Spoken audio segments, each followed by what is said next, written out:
Hi guys, Jordan with Motion Array, and if you're watching this video, you've probably downloaded one of our photo video templates, and if so, awesome! We hope you really like it. But there's a chance that you saw an awesome looking template, downloaded it, opened it up, and then said, what do I do now? Where do I actually go from here? If that's you, well then you're in the right place, because we're going to open up After Effects and take a look at how to use these templates together. So right now I have the downloaded file from a photo video template. And for reference, it's this one here. If you're interested, I've linked it in the description below.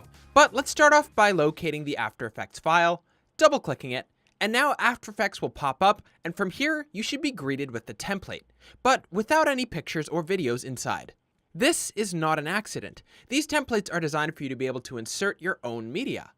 And the first place that you should look is in the project window over here. Each template will have slightly different nuances, but they should all have a similar layout. You should have some sort of an edit folder, a final folder, and you may or may not have an other folder. For the purpose of this tutorial on basic usage, you don't want to worry about these two. Just the edit folder is what we want to focus on. Open it up, and here we're greeted by 3 new folders. And each of these will tell you a different area that you can edit: color, media, and text. We're going to first take a look at how to add media, then how to work with text, and finally we'll end with how to change color and other aesthetic elements. So to start, how do you actually place your own media into this composition? Well, if you drop down the media folder here, you should see a variety of different compositions labeled Media 1, Media 2, Media 3, etc. What these are the placeholders for each picture in the order that they appear. So if we skim forward here, we can see the first spot where a picture is supposed to be. And if it's the first place, then Media 1 is the slot where we know this picture will show up. So how do you actually add in your own media? Well, you first have to import your own media. So let's start by going to our project window, and you can either double-click or right-click and go to Import File. From here, you can find on your computer all of the different pictures or videos that you want to include in your project. I would suggest having a folder ahead of time where you've compiled everything together, so you simply have to find that one folder and then select everything to import at once. Then click Import and the files will be available inside of After Effects. Nice! And here we can see that if we click on one of these clips, we can get a sense for what each picture or video is in the top left corner here.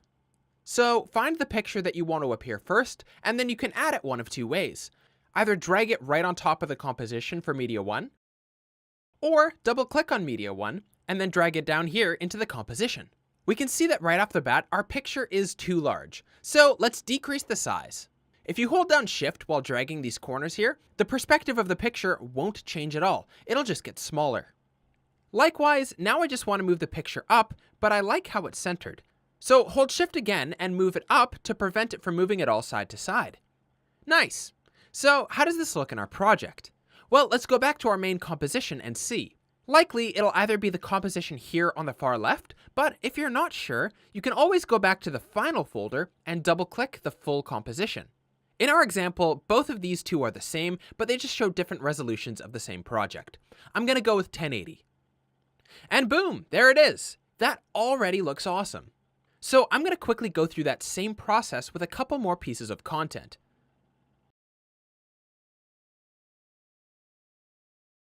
And honestly, it can be this fast to add new elements.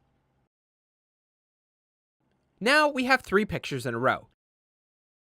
And here's another great part. If you want to add a video, the process is just the same. Now our project has both photos and videos.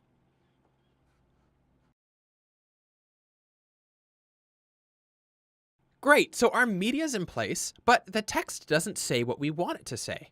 Well, this process works very much the same as adding new media. Drop down the text folder, and each composition is in order with each piece of text that comes into frame. So if we go back to the very beginning, the first piece of text should be text 1. And sure enough, when we double-click text 1, we can change that piece of text. Let's title it Motion Array. Double-click the text here, or on the layer here to highlight your text. Now make it say whatever you want. And I'm also just going to give it a new font and increase its size a little bit. Great. Now if we go back to our main composition, we can see that our text immediately takes form. But let's go back here to our text composition for 1 second. We can see that there's a box around our text here that's not the normal shape or size of the composition we normally work with inside of After Effects. Basically, what this is showing us is where the safe areas of our text can be. Anything inside of this box will show up normally, but if we take it to the edge here and have part of it cut off, this is what it will look like inside of our composition. So just keep that in mind. Okay, so we've learned how to work with inserting media and also how to change text. But now how do we control some of the other elements in our project, like color? Well, that's where we go here to the Color tab and double-click this composition, and we can see here that we have only one layer.